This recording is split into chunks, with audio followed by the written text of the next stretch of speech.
Hi, everybody. Welcome to the OFM podcast where metabolic health matters in terms of getting that metabolic performance to perform at your best. And today I have on Colin Cook, who I started working with over a year ago, the season of 2023, about mid-season, correct?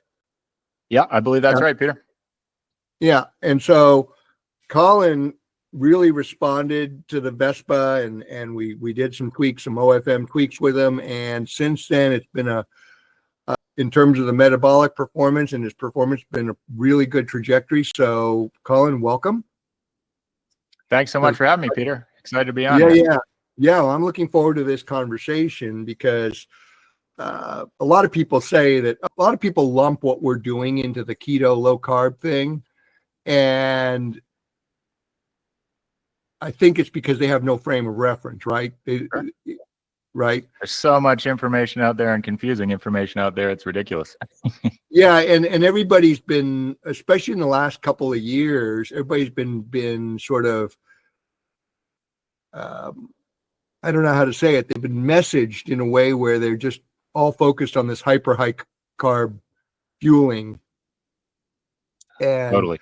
Yeah. I think, so they think, okay, maybe it's for a slower person, blah, blah, blah. And this has nothing to do with performance, but you're a young guy who's got a lot going on. So, you're a competitive age group, or in a very competitive age group in triathlon. So why don't we start out with me not doing all the talking. You tell us about yourself, kind of like a whole rundown, because you're a high performer, but you're also relatable. Appreciate that. Yeah. So I live in Brookline, New Hampshire. I'm 42 years old. I appreciate you telling me I'm a young guy still. Sometimes depends who you talk to on that here. I am still a master's athlete for sure, which I'm proud of, and excited to continue to push the envelope as a master's athlete. We'll leave it at that. But I have a full-time job in cybersecurity. I have a triathlon coaching business. I have a wellness center that I own here in the brick and mortar shop in Manchester, New Hampshire. And I've got 4 kids now, 12 and under. Definitely have a lot. What about a wife and a dog? You got that too? I sure do have a wife, and actually we now have 2 dogs. As of last week, we just got a new puppy. So hopefully we don't hear any yelling here as from her as the podcast goes on. So yeah, we've got a newborn in the house as well. I'm kidding. The dog. I'm sorry. Well, congratulations to that anyway. Yeah.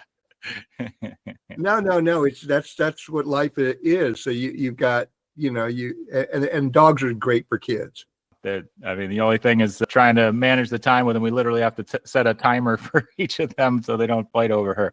But yeah, it's a lot of fun. Okay, great. So and the point there is you're racing in the 40 to 44. Correct. Yep. Okay, and you're right in the middle of that age group right now chronologically. That's right. Yeah. Right. Just finished a really great year for sure. Definitely, I would say my best of my career, and I've been racing about 15 years now. Wow. What? So tell us about when you got started in triathlon.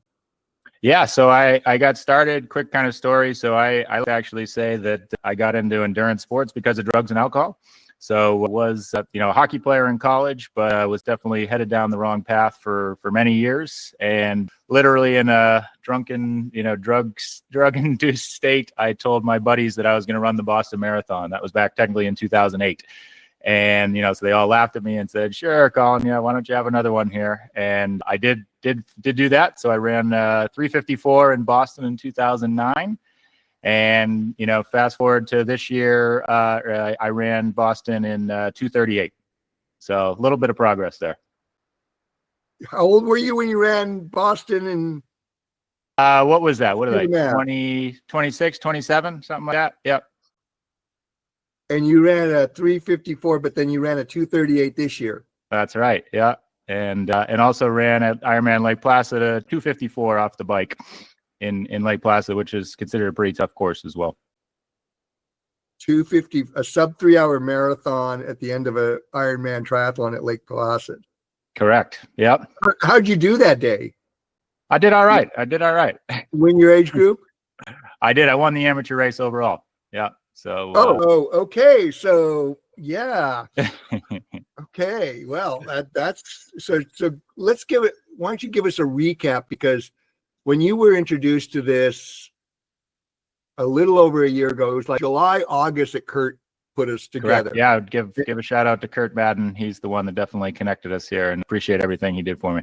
Oh yeah, Kurt's a wonderful guy, a real leader, and he's racing Taupo. Yeah, this weekend here, right? Yeah. This weekend, yeah. So he's in Taupo. Yeah. Getting ready for the 70.3. So when you were introduced to it, I mean, you responded almost immediately. I mean, you were on fire. You were winning everything you could. Everything you raced, you were. So tell us how that I definitely had a good year, last year as well. And I mean, yeah, talking about Vespa, I remember, Kurt telling me about it and kind of being a little bit suspect of it and saying, hi, okay, I'll give everything a try. I mean, especially as a coach, and I do kind of use myself as a guinea pig for anything before, endorsing it to my clients. So I was very excited to give it a try, but I do remember the first time that I tried using it was actually for a training session, but it was a longer day that was supposed to be. I was more focused on half Ironman distances last year, and so it was kind of more of a half Ironman specific prep day. And I kept just riding along. So it was basically, I think I rode, 60 miles or something like that, and maybe a little bit more. But I just kind of expected to kept waiting for the crash, or my power numbers were great and my heart rate was just lower than it's ever been at those power numbers. And I was just in complete shock and awe at how good I felt, and was just amazed. Yeah. So it was a great introduction for sure. Yeah, that was sort of like Kurt's introduction, because Mike Makovich, one of my coaches, gave him some packs and said, you got to try this. And Kurt just kind of blew it off. And Mike just kept bugging him. Yeah. And he said, oh, what the heck? This is just a big day. So he took some, and it's just like you. It's like, wait a sec, I didn't have much to eat. And I just threw out one of the best workouts in the training, and of course the TriDot system corroborated that, right? Sure. Right. Yeah. So you were doing a lot of fast stuff last year, not just half Ironman, but you did a weekend championship where you got first and second, and then the overall. What was that? Good memory, Peter. Yeah. So right, that was at nationals. So won the sprint national championship for my age group, and then second at the Olympic distance. Yeah. And I don't want to take away from your talent, dedication, discipline, because that's all factors into it. For sure. Yeah. But we're here to talk about this whole thing of metabolism, and I know I lose people because metabolism is one of those things that's not really talked about in terms of performance.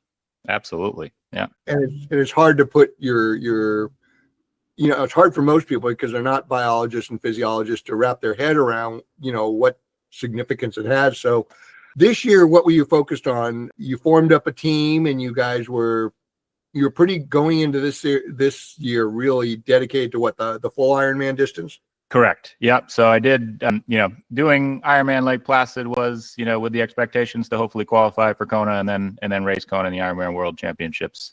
So did achieve that, obviously, with winning the amateur race. And I guess I'll toot my own horn a little bit more there. I'm now one of 4 amateurs ever to go under 9 hours on that course. Wow. And you were first American, 10th overall, first American in your age group? Or what was it? First American and first overall amateur in the entire race. Yep.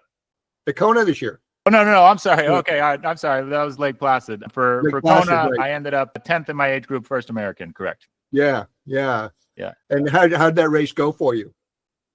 It was an interesting day. I definitely had some adversity I had to deal with. I had my watch got whacked off during the swim, so didn't have my watch for pacing on the run, which was a little bit tricky.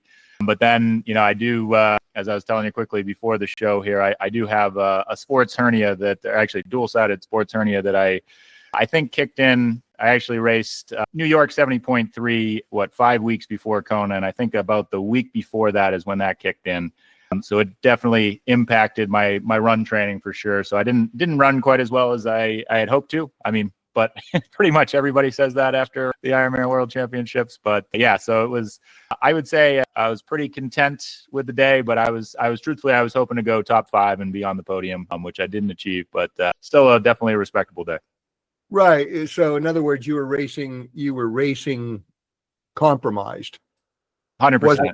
Yeah, Yeah. my run volume had to be dropped down. It was very painful doing a lot of my run training, so I had to modify some things quite a bit, but really wanted to do the race, and even did check with some physicians and things that really, with a hernia that you're really not doing any more damage. It's just the discomfort you're dealing with during. Okay. And so you get to do you got to have a makeup Kona, right? Because you want to go to Kona and have a good race, right? Absolutely. Yeah. Down. So I'm still finalizing next season, but likely we'll try. I did not race in Nice for the Ironman World Championships. We're there in France last year, so I would like to do that course. So I'm hoping to get. But yeah, I do have some unfinished business, I think, still with Kona that hopefully I'll address 2026. Well, yeah, and to a point, you're right. Nice is a completely different animal, but it's also a beast. Yeah, oh, sure is. Yeah, different conditions for sure. Typically not as hot there, but very, very challenging bike course. So yeah. Yeah. It's good, real climbing abilities and real bike skills. And would you be using a tri bike if you race Nice, or would you be more? Absolutely. Yeah. I'd still be on my tri bike. Yeah. Okay. Because a lot of people opt for a road bike. Sure. Yep. Because definitely of the consideration there for sure. Yep. Yeah. But now I will likely use my tri bike. Maybe a little bit different gearing setup on it, but yeah. Yeah, cool. All right, well, let's kind of dive into the nuts and bolts of this for the audience, because we want to share with them, how transformational getting their metabolism. I don't think that I'm doing anything miraculous, except that all I'm doing is helping people get back to their native physiology, as I say, right? The one that burns fat. Right. But we have to combat this messaging on what the pros are doing, which is ultra high carb. And you're racing right now at a very high level. And so you're one of those data points we have that refutes the fact. I'm not saying you're not taking in carbs, and that's one of the big misconceptions about what we're doing. I certainly am still taking in my carbs, right? But minimizing them and using them, I shouldn't say sporadically, but definitely at a lower level and more strategically. Excuse me. Yes. Yeah, that's the word I'm looking for. Right. Absolutely. Mm-hmm. Yeah. What's your carb intake on race day? Total, if we take Kona, I was taking in a pretty good amount of carbs, during the race here. So Kona ended up, so another thing I just missed on. So in Kona, I went 9 hours and 1 minute and 38 seconds. And my lifetime goal is to go under 9 hours there. So I fell 99 seconds short of that goal here. So, but if we're using a 9 hour window here of time here, obviously not taking anything in, prior to during the swim, excuse me, but I did have some carbs. What I probably had 75 to 100 grams, before the race, about 3 hours before the race, letting that digest and everything like that. Obviously taking in a Vespa pre-swim.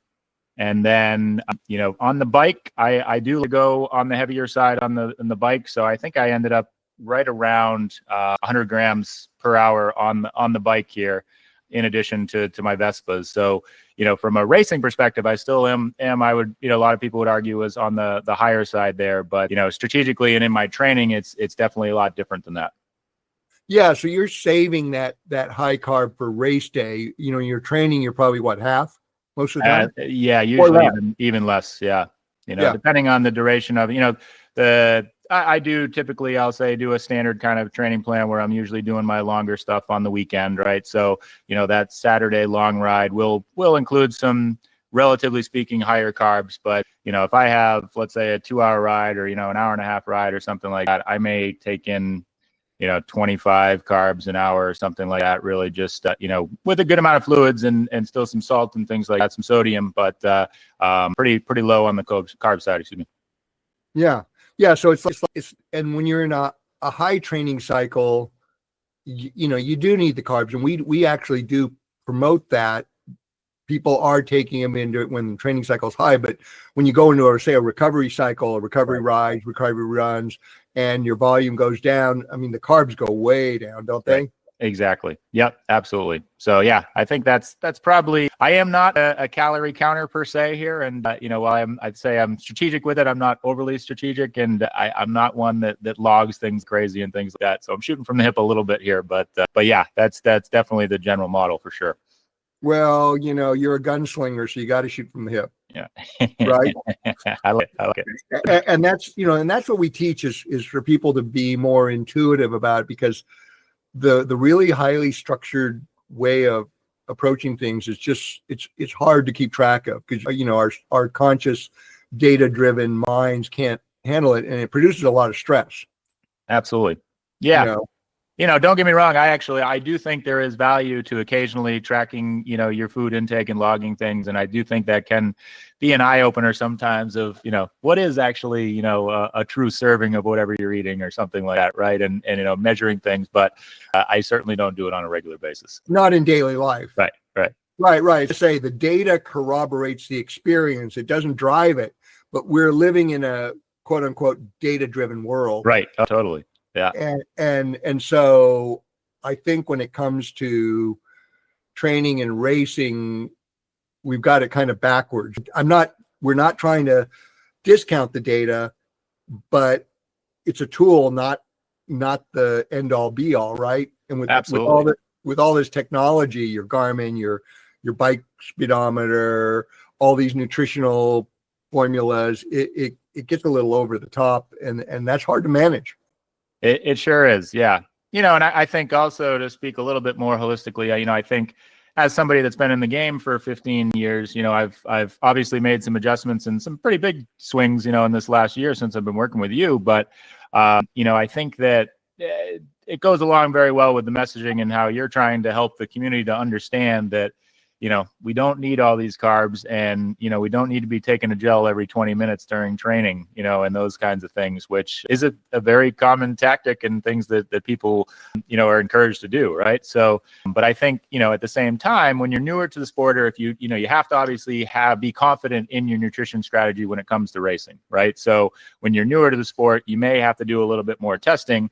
But then once you've kind of validated that things work for you, you can kind of take a step back and eat a little bit more holistically, and not, rely on those more of the, prefabricated materials, or products and things like that, and these gels and whatnot for your regular training. Yeah, that's right. And those things have a place. It's just not like you say, every 15 to 20 minutes. Right. And here's another thing that's, I think, really important, because you are both a high level athlete and a coach. To do the metabolic output, right? The energy output to do a 9-hour Ironman, is very different from somebody doing a 13 or 15-hour Ironman. So in coaching your athlete, yeah. Yes. I will argue and say, I certainly, I think it's actually more amazing, those people that are out there longer and how they're able to do it. And, it's not like they're working any less hard than I am. They're just, it's taking longer to do it. And, I have to joke, those are the people getting their money's worth. But, even from a coaching perspective, I find it much more challenging to coach somebody that's preparing for a 15, 16-hour Ironman versus a 9, 10-hour Ironman, because, getting the volume right, and there's so many more variables that go into it. It's challenging. Yeah. And they're not going to, their metabolic output per hour is going to be like third or half of what yours is doing a 9-hour. So, this message is getting lost that, hey, metabolically, they don't have that output. And then you hear this stuff. The pros are doing 90 to 140 grams an hour. And if you can't handle it, you need to train your gut. Can you talk about that? Yeah, exactly. So, 100%, right? Let's really look at, even, I guess you could argue, I'm stretching. The pros are crushing me, right? They're, finishing now in, what was it, 7:35 or 7:45 in Kona this year. So they're still well over an hour faster than I am. And yeah, that the way you treat that event is just significantly different because of your demands, for being out there that much longer. So, if you're looking at, don't get me wrong, it's, I find the pros very inspirational and motivating and things, but you can't just, and that's even to go off in a further tangent, just looking at what the pros are doing from a training perspective is not really what's likely going to be best for you as an age group athlete, right? You're not, able to get X number of hours of sleep, the appropriate sleep maybe all the time. You're not going to be able to get a nap in, and do all these things from a recovery perspective that they're doing. You can't get the training volume in, right?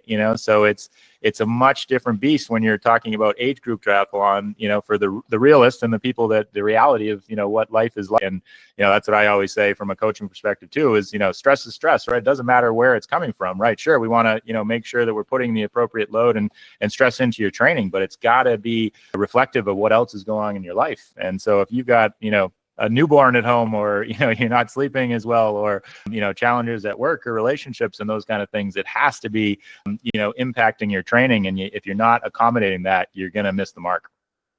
No, 100% there. And that's the thing. Context matters. And unfortunately, a lot of today's marketing, it's very competitive, and it's all based on this soundbite, what I call sound bites and soundbite science, right?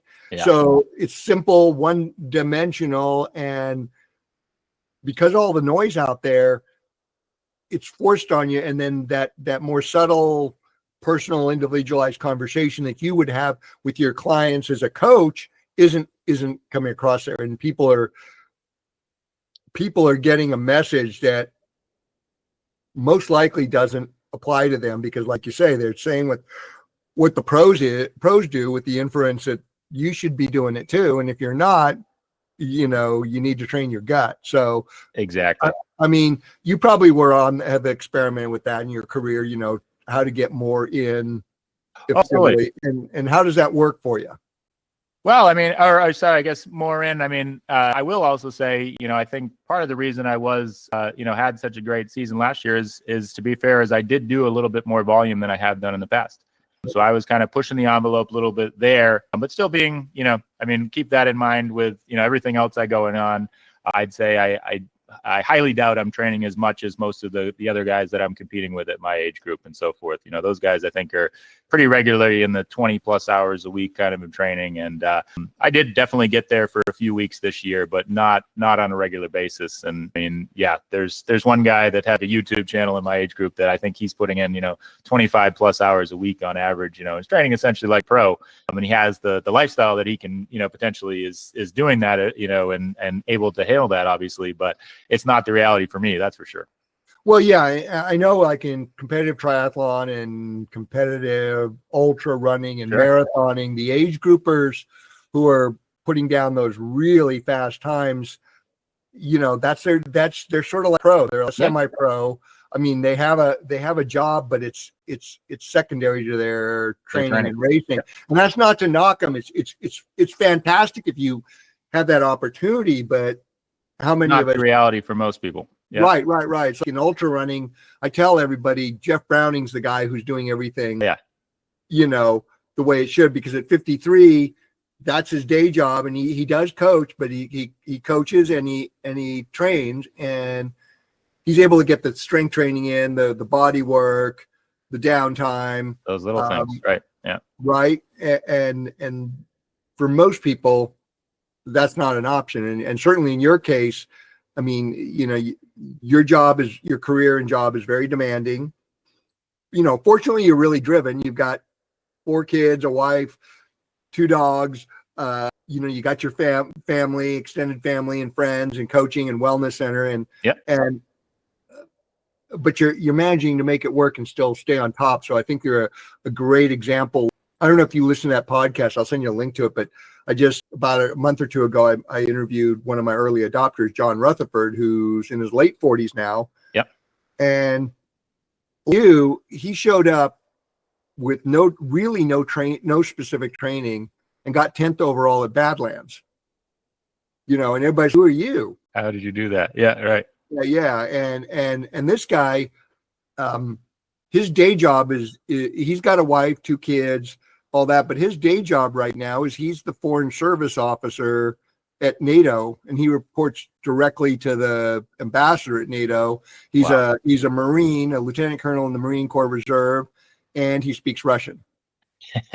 Wow. So you think maybe he's got a few plates spinning? Yeah, right. Exactly. Yeah. And I mean, I'll say along those lines too. I mean, I have to say there's three aspects to my life. There's my family, there's work, and then there's triathlon. Right. And that's the way I look at it, right. Especially with my background, I need to play, pretty disciplined, and that's what keeps me in check and keeps me on point. And, that's the way I want it to be. But, I'm not, I have to be very strategic with my time, 24/7 really, to be able to fit everything in. And, it's been working out quite well for me, but there's not a whole lot else besides that in my life. Yeah. But you're really living a great life as a man. That's why I wanted to have you on as a good example, because, okay, yeah, we're talking about your performance and metabolic performance specifically, right? But you're giving back because you're doing this not just for your own personal thing, but you have a wellness center, you have a coaching business. That's all part of the giving back, because you want people to do better, do and be better. And let's kind of unpack that, because that's the thing that's not talked about, in this uber high carb, do what you have to do. Nobody's talking about the unintended consequences of this super high carb fueling, because it's not only that you're going to fuel that way in your race, you're going to fuel that way all the time, and you're going to train to fuel that way all the time. That, I guess in triathlon, they have this thing that nutrition is the fourth discipline of triathlon. Absolutely. Yep. And it doesn't have to be that what it's morphed into. So talk about that, because that's a big part of this conversation today, is that wellness, long-term wellness, because we're not, most people aren't doing this to get on to win their age group, right? Exactly. Yeah. I mean, even for me, I will say hands down, the number one thing is it really is about the lifestyle, right? And obviously I come from an extreme of very unhealthy living, and was trying to correct that. But, and even I'll say too, is even if you want to be, the top, win your age group in Kona, you have to be focused on you and doing what's best for you. If you get too caught up in what other people are doing, you're not going to perform as well as you're capable of, and, you're just not going to be your best. So it's always really about yourself and do whatever's best for you. And that's what's going to put you in the best place there. But, and really talking about, the nutrition piece side of things, again, I think, yeah, you nailed it really right there is, and I also kind of being in the game now for a while, I've seen some athletes, they've come up, they've done very well in a short term, and then all of a sudden they just drop off the earth and you never hear from them again. Right. And, I think that's a combination of two things. It's a combination of, poor nutrition overall. Right. So they're likely going too high with the carbs and things like that, and they're just beating their body up, and they're likely getting injured, or they're just burning themselves out. But they're also, they're overdoing it, and they're not finding that appropriate balance. So therefore, they burn out. So they're just not interested in continuing, because they've lost the passion and the joy for the sport. And that really starts with the foundation of your nutrition. Yeah. Yeah. And that nutrition affects your metabolism. And this is the way we want to go with this, because I've seen the same thing in ultra running. Sure. You'll see somebody come on the scene, and they're a phenom. They're unbeatable for 2 or 3 seasons. And then all of a sudden, that third season, the GI issues start creeping in, the injuries, the anxiety and depression, and then they're off the map. And it can be anywhere from 2 to 3 seasons or 5 to 7 seasons. But it's high carb fueling. That's what people don't talk about, is there's sort of a disconnect right now in sports nutrition, and I'm talking across sports. Absolutely. Yeah. Right. Because the immediate goal is to perform. And we're saying on race day, you bring the carbs in, right? Absolutely. But you don't do it all the time and train at that level, because the disconnect is that sports is not wanting to have a conversation with this push for super high carbs. Sports nutrition is not wanting to have the discussion about the unintended consequences, which are well known in general health. Exactly. Right. Yep. Exactly. And that's, it's just simply too much sugar. Now, I love that one of your presentations there where you went to Costco or something like that, and you got all the sugar on the tray there. And when you look at that, it's just like, holy crap, wow. That's 6 months. Right. That's 6 months leading up to and through an Ironman is 155 pounds of sugar. And right, you throw that out at somebody, and you really, do you really think that's what's going to be best for your health overall? Yeah, and that's what people know intuitively, that too much sugar is not a good thing. They just have no idea that all those carbs they're consuming to fuel their sport, as far as our body's concerned, it sees it as sugar. Yep. And once again, you're the perfect example. We're not talking about eliminating all that sugar and going keto, right? It's just, if you take a third out, that's 50 pounds of sugar you've eliminated, but you still have 100 pounds left. Exactly. Right? Exactly. Right. Yeah. Right. So it's, right. I think it was ever since working with you here, talk about somebody that's willing to help, even, the feedback you've given to my brother that's, been struggling with Lyme disease and stuff. Just thank you for all that you've done. And I've got greatly appreciate your passion. Yeah, I've got some more stuff we'll talk about privately about the Lyme disease. There's a lot of little things, like I say, it's, my 3 constants are: you're an individual, we're meant to burn fat aerobically, which people don't get in sport right now, and then we're meant to move a lot. Those are my 3 constants. Everything else, context, variables, you got to nut all that out. You got to go that last mile, right? Absolutely. Of each individual. And that's what you do as a coach. And like in your case, you're probably, because of the level you're racing at, you're probably more of that. You've probably seen a third of your carbs being dropped since you started this journey. Yeah, at least. Yeah. Overall. I would say from an overall perspective, yeah. Yeah, I would say third to a half. Yeah, 100 to a half. Yeah. No more, probably not, I wouldn't say less than half, but definitely in that range. So let's just say in that 155 pound scenario, for you as a competitive guy, we've taken 50 to 75 pounds of sugar out of the equation, which is a lot of sugar, right? Absolutely. But it's not like you're without, like everybody says, I need my carbs.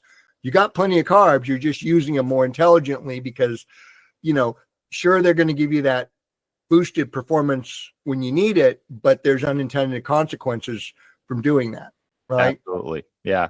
Well, and, just there's another way too, right? Obviously, with what you're providing in the Vespas and the energy and things and how great you feel. And, the other thing we haven't talked about that I would argue has been the most beneficial thing I've noticed most is from a recovery perspective. I'm still I'm a huge fan of the power nap. So I try to almost daily get in 10-minute power naps. Like I don't even set an alarm, but I can just take this really quick nap. And that really does seem to help me a lot. But normally after, we talk about that long Saturday ride, whether it's, 3-4 hours, getting up to 5 hours, after that, do a run off the bike, usually I'd be just smashed and, I get home and it's already, and even if I start early, it's 9-10 o'clock in the morning and, the kids are ready to play or do something. And, I'd be ready to go take a nap, instantly. And even later in the day, just my energy levels are so much higher, and that's really a huge benefit. And, it really makes me recognize how beneficial, your products in that shift has been. Yeah, no. And and really we're trying to get people to understand the real paradigm shift of the recovery, because recovery is a big subject, right? So if you tell me that, I definitely agree with that as a wellness center owner, right? Absolutely. Right. Yeah. Right.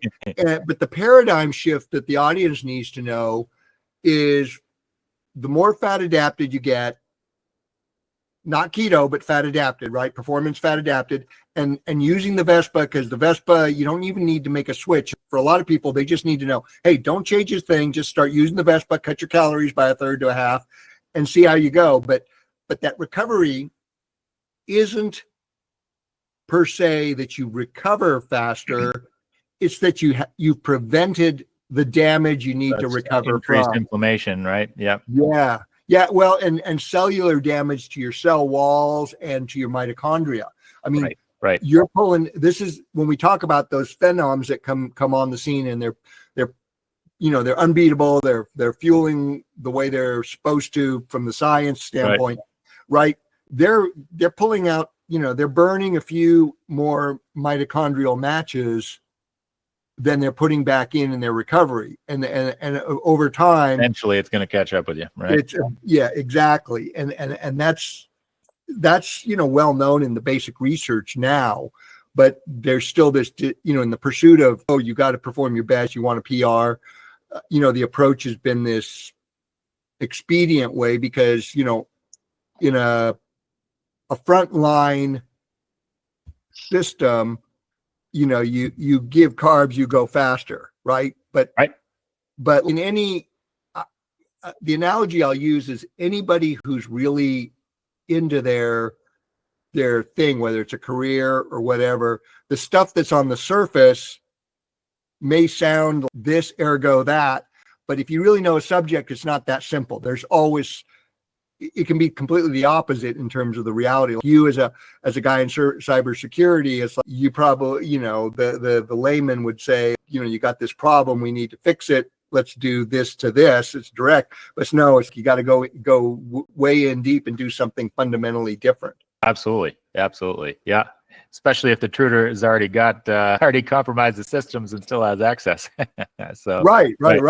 So it's never as straightforward as it's made out to be, and that's part of the problem. And we want to get people out there to show people you don't need to be doing 100 grams an hour and training your gut and training to do 100 grams an hour, and that you have to you want to get rid of all that sugar, right? Exactly. Yep. Yeah, it only strengthens the gut, right, and prepares it more for when you really need it on race day, right? That's right. Yeah. And we focus on that. That's the third tier of the OFM pyramid is stomach and gut health, because that's the problem is the first thing to get directly impacted for endurance athletes is that fueling with all those carbs, especially if you're trying to push the calories, it's eroding your GI tract. Right. Yep. And it's just going to make it that much harder or more probable of GI issues, when you need it. Right. Right. But also long-term health issues, right. Because if you erode it to the point where you've burned down that epithelium, it becomes really sensitive to inflammation. And then also you start to get immune and autoimmune compromises. Your immune system becomes compromised because your epithelium and your biome are that first line of defense ahead of your immune system. Yeah, exactly. Yeah.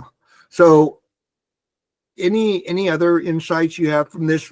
I do want to go into the ketone microdosing and all that too, because that's been a really positive thing. So, you've started to use the exogenous ketones. So tell us how you use them. Yeah. So, this season was my first year, I will say still experimenting with ketones, and, so I did use them during races, maybe not as heavily as some other people there, or the recommendations, I guess, maybe. But I've been using them more kind of leading into races. I would take them, I would say half the actual recommended doses, or like a single bottle. I would do half a bottle for like the few nights leading up, right before bed. For the sleep. Yep. What's that? For the sleep factor. Yes. Yep. Right. And then, take one during the morning. And then for an Ironman, I think I'd take a bottle. I did a half a bottle on the bike, half a bottle on the run. So a little bit more on race day, but not like every 2 hours, a full bottle. I think some of the recommendations have been made here. So, but I do think it's helping. I guess, not just because I'm on your podcast here, but I'll say that I feel like the power of Vespa has been more significant. And, while I do see some benefits from the ketones, I haven't noticed it as much as, using your products. Well, it's the thing is what's happened is with the ketones, it's really easy. Well, I wouldn't say it's really easy, but there's a risk that if you take it too much or at the wrong time, you'll tank your liver, because it'll signal you got plenty of ketones, the liver will shut down. Yep. And then all those ketones that your liver is making, and the glucose your liver is making, and the glycogen you're making. So the pro tour cyclists right now, they're just using it for recovery, fewer, right? Okay. Yep. right? They're using them for recovery. What we found, and you're one more data point here, is when you're doing some of the OFM protocols to get more fat adapted, and you're using the Vespa, that sort of locks in your foundational physiology, right? And then that little microdose of ketones on the bike, on the run, keeps your head in the game, because ketones are like your brain More and neural cognitive, right? cells. Yeah. Yeah. Mhm. Your brain and neural cells just suck those things up. And they're not a real good, they're really not a good energy source for your muscles. So you don't notice a performance increase, but you can keep your head in the game easier and better, and maintain that high level of performance in a race, right? Because of the cognition and all that, so you Which can is manage yourself better. It can be, extremely valuable, obviously, too. If you're not going to be able to, I do think, coming with experience of being in sport, I think part of, the improvements too is just having the confidence and the mental strength to push through when, maybe you would have doubted yourself earlier on in your, endurance career. Right. And that's one of the things that fat adaptation really does, is when you're fat adapted, especially if you're using the ketones on top of that in a race, you're what I call blood sugar stable. And when your blood sugar stable, your brain has cognitive stability, emotional stability. You just have this sense that I can do this, not in that term of you got this, but this quiet confidence that I can dig deep. Yeah. Yeah. Right. It's reminding me, I think I need to start feeding some to my kids here. I did a turkey trot with my 12 and 8-year-old, and my 8-year-old, I ran with him, and he obviously isn't. That was the first time he's ever run a full 5K, and he was just mentally shut down after about a mile and just wanted to stop, and it was a very interesting experience for me. Just reminded me of how mental things are, and how far a lot of us have come with pushing those mental boundaries, and how critical that is. Well, yeah, and we've all had bonks, and if we remember back to those bonking days, you mentally shut down big time. Yeah. And you don't realize it. And a lot of people don't realize that part, because it's difficult to put a metric on. But a lot of the athletes I've worked with come back to me with, in ultra endurance, and they say, I just don't make stupid decisions late in a race. Which is, when it really comes down to it. And that is, especially when we're talking about it from competitive perspective. I mean, usually there's, let's say even in my age group, 4 or 5 guys in the mix, but then, often the race is decided in that last 10K or so of the race, right, of the run, and it's right. When who makes the right decisions, who stayed on top of the fueling properly to be able to, minimize the slowdown and really execute at the end. Yeah. Yeah. And so let's talk also about how important hydration is, because I'm sure you found that in the journey. As you're able to reduce your calorie load, you have to really get one of the keys to doing that is getting your hydration on point. Big time. Yeah. I mean, I would say I figured that out relatively early on. When the first year I qualified for Kona in 2012, I did take in more fluids. That was at, they just called it the Ironman US Championship. It didn't have a name, but it was basically Ironman New York. They only did it 1 year.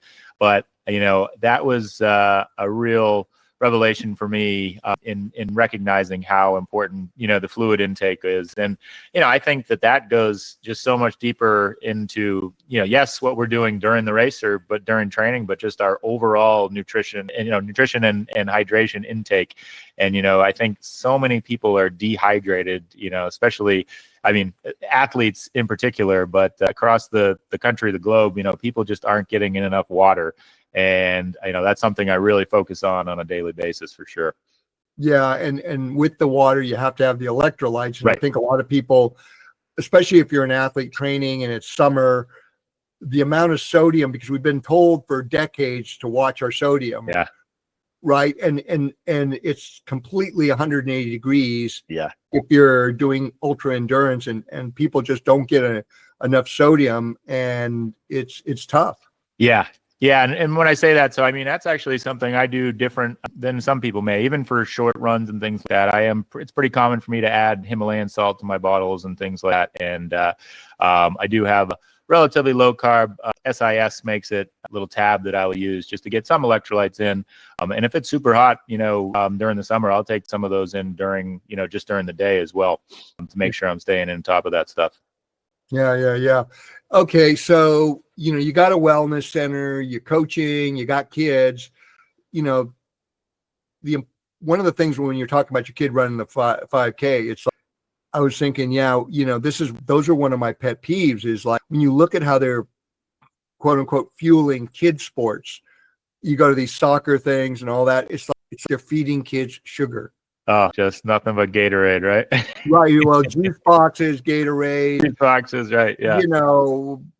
Gummy bears, Cheez-Its, potato chips, and it's like there's got to be a better way. And it's when I was thinking about one time I took my kids on a run, and it was a 6-mile run, and they started fasted, and I gave them each an ultra concentrate, and we had a few pieces of candy the whole run, and they were able to do it. Good. Yeah, and so I gave them ultra concentrates, even though that's quite a bit, but they motored through it, and then we had steak and eggs for lunch. Yeah, that's right? great. So yeah, I haven't experimented with the kids, giving them some Vespa here. I'm definitely gonna have to do that here. Thank you for the when we'll get an order for you to thank you for being on, but let's get some Vespa Junior out to you, and then one of the strategies I do with my kids is when we do an activity where there's physical stuff involved, right after I'll feed them a regular meal, a steak with a baked potato. Yeah. Right. And they just gobble that down, and they actually love it. So it's like exercise and then protein with fat and then some sort of, carb portion, because they're young, they can handle it. Sure. So,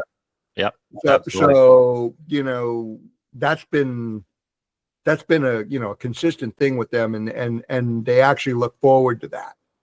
Yeah, we're pretty big. We've done it in the past. We've been a little bit in between, but we actually are picking up half a cow tomorrow, and all broken up, and we'll be taking advantage of that here for sure. All right, super. Yeah.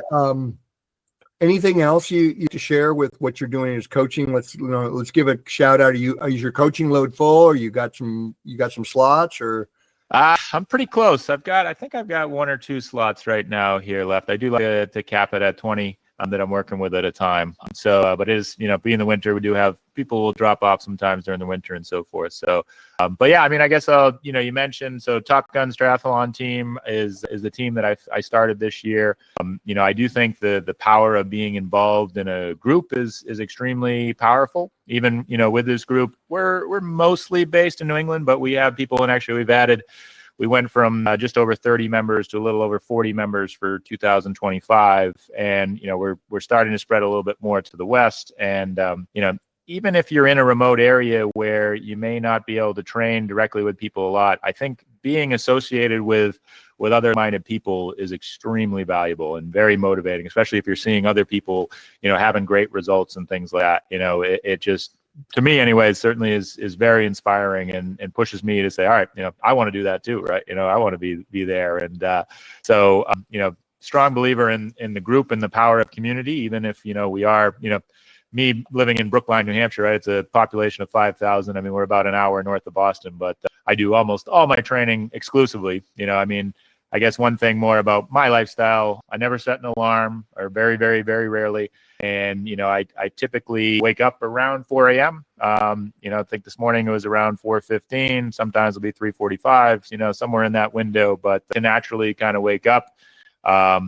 But I also go to bed early. I think a lot of people, when they first hear, oh, you get up crazy early. And, I know there's people that certainly get up earlier than I do, but, that is crazy. Sure, that's crazy if you're going to bed at 11 o'clock midnight or something like that. But we shut it down with our kids, usually around 8 o'clock. So, we're still getting the appropriate amount of sleep. And so but I think that's really important. And, I'm definitely a creature of habit.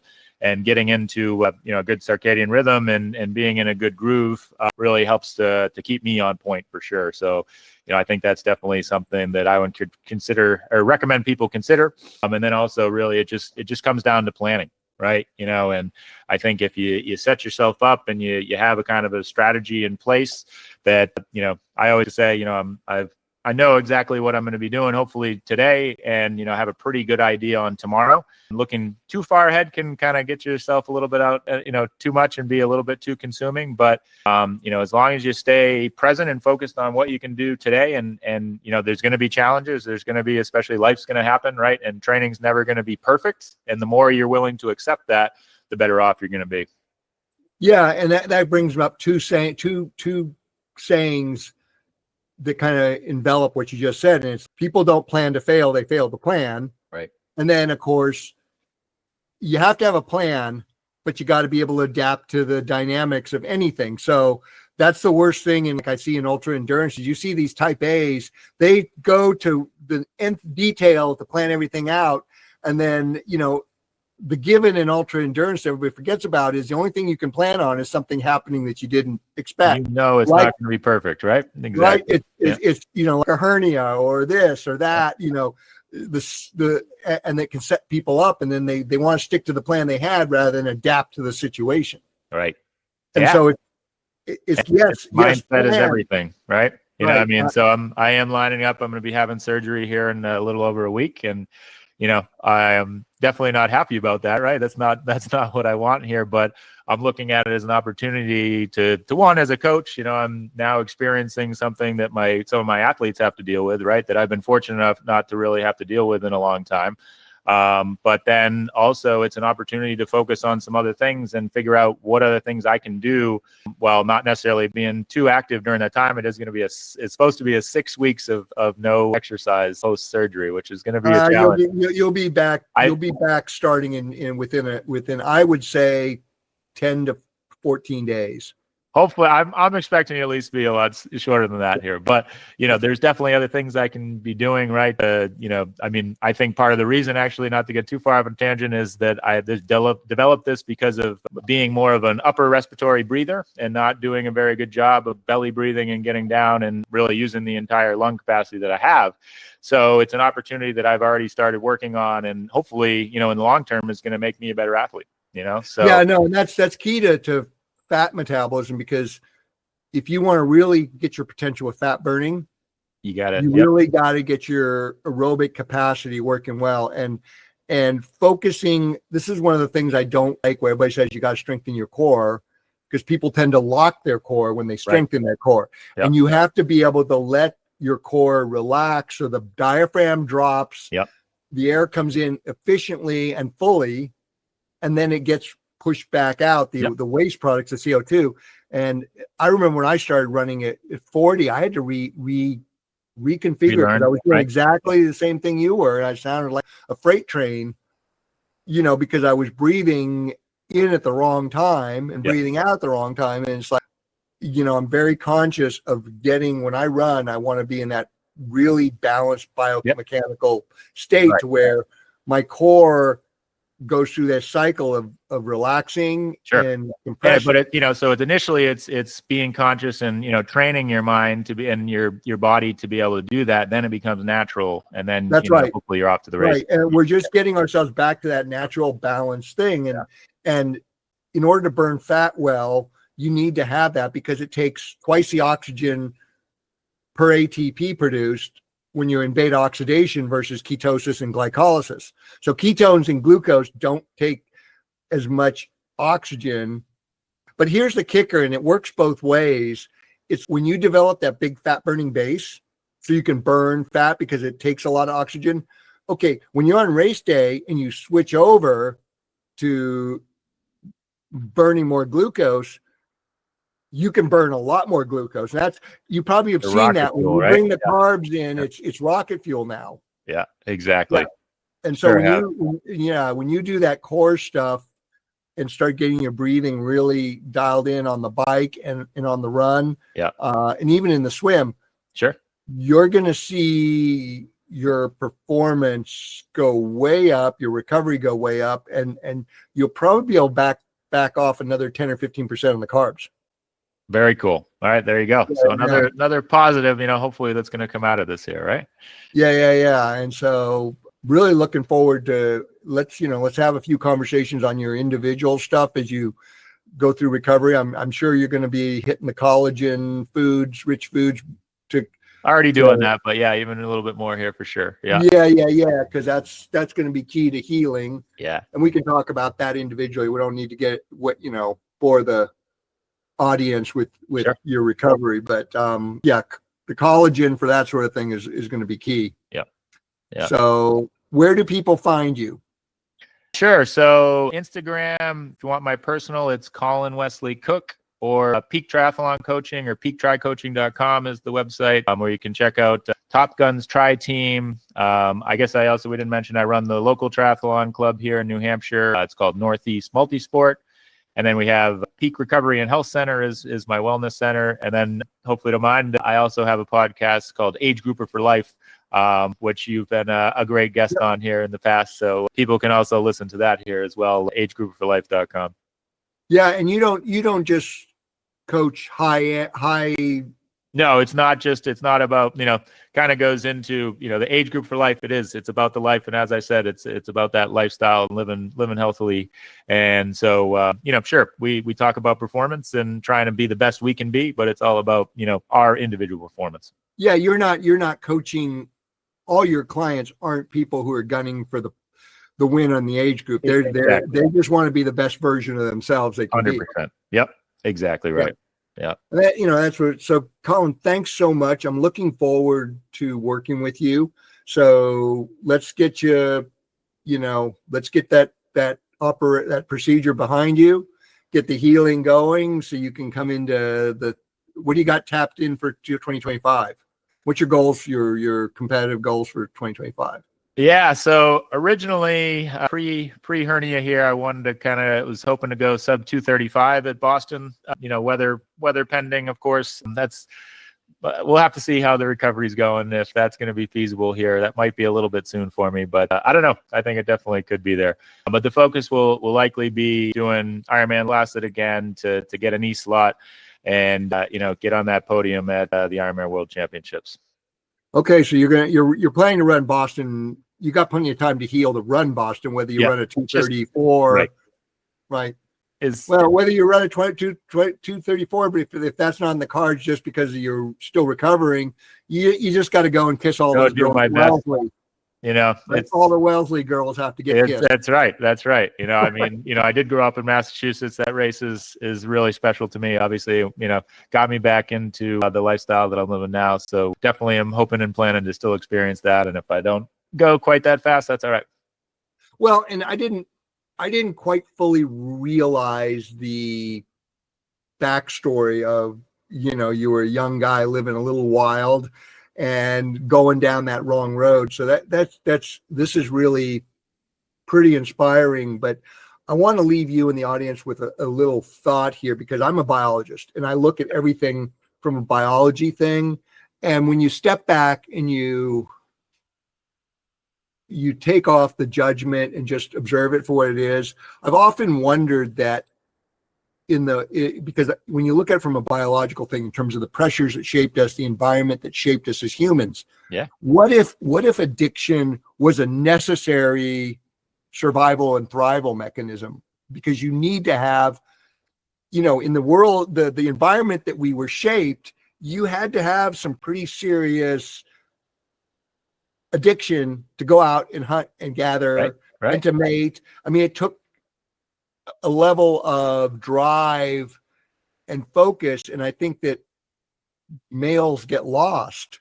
I was very lost, for sure. Yeah. Right, because they don't have that focus and drive, and it's just addiction. Addiction is an innate part of us that's being manifested as quote unquote addiction and bad because we've altered the environment. Exactly. Yep. Exactly. And you found it, you've retooled yourself, and now you're manifesting that same essential drive into your family. I still do call it addiction, just a lot healthier addiction, Right. So that's the thing I'm positing is like, let's not put the bad spin on. Let's kind of back away and unpack this and say, okay, maybe if we just retool it, it's going to be a good, and you're certainly an example of that. Yeah, appreciate that. It's been You did the work. yeah, true. And I enjoy doing the work, and that's what it all comes down to. It's just making the best of every day. Yeah, because I mean, I think a lot of people give addiction a bad name, and especially a lot of people who are watching people do endurance sports, they think they're overdoing it and all of that. It's like, maybe it's not that, and yeah, it's certainly a better outlet, and you don't want it to get to where it consumes every part of your life, but certainly in your case, it's an integral part of your life. Totally. Yeah. And I mean, and to be fair, even, my wife recognizes, she says, I know you need this, right? And that's really what keeps you going. And, it is just making sure that you don't let it go too far, like you said there. And, it's definitely possible. And when we are so, enthused and enjoy something so much, we do have to make sure that we don't go too far with it. But, as long as we're finding that right balance, it's certainly a lifestyle I'm hoping to continue for a long time. Well, and to a point, your wife, you and your wife, I'm looking at this from the outside looking in, right? So I don't know everything. Of course. I'm sure it gets interesting, but part of this is, the reason why addiction is more male driven is because males don't have that grounding that females do.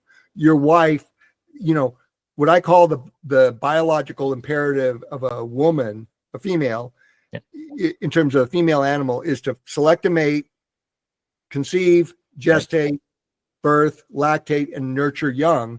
And that's just hardwired into every female. So it grounds them, especially in the case of your wife. She is bright. She's probably got a career, but her focus is the kids. 100%. Yep. Exactly right. And if females accept that, it's just one of those things that grounds them, keeps them grounded. Whereas we can it's so much easier for a male to become untethered. Yep. Yeah, completely agree. Absolutely. So, and of course, you get on things like alcohol and sugar, and these sugar things, is a drug too. It is. Right. Yeah. So, well, and here's the thing, we talked about that blood sugar stability. And when you do alcohol, we're going to talk about the metabolism here. When you do alcohol and sugar or whatever, right, those things take metabolic priority, right? Because both of them will kill you if you have too much in your bloodstream and you don't clear it. Yep. Right. So that destabilizes you, which destabilizes the behavior, and this is where I go off down the rabbit holes. But you can see it in retrospect with your life, how too much sugar in sport or too much alcohol and drugs untethers you, gets you metabolically unfit, and then all of a sudden you're making the wrong decisions rather than how you've channeled it over time into really driving your success rather than driving your failure. 100%. Very, very well said, and completely agree. Yep. Yeah. So, and both of us want to take that out there. So thanks again for coming on and having this conversation with me.